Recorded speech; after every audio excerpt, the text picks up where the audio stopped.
Phillip Williams, coach of St. Andrew Technical High. Alright, Mr. Williams, a really thrilling encounter between you and St. Jago today. What are your thoughts on this game? Yeah, I mean, this is a knockout round, so we expect all the teams that are in this round to bring their A game.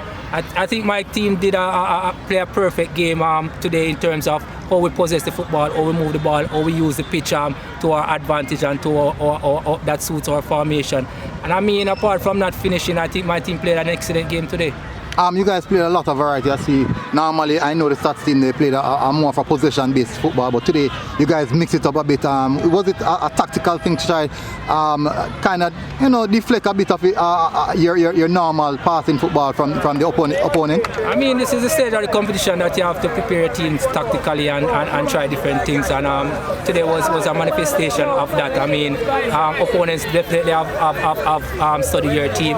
We studied them also, so it's a matter of changing up things a bit, and it worked for us today. I think we had a lot of variety that definitely gave the St. Jago team some trouble, and hopefully we can put together another game like this for the second leg.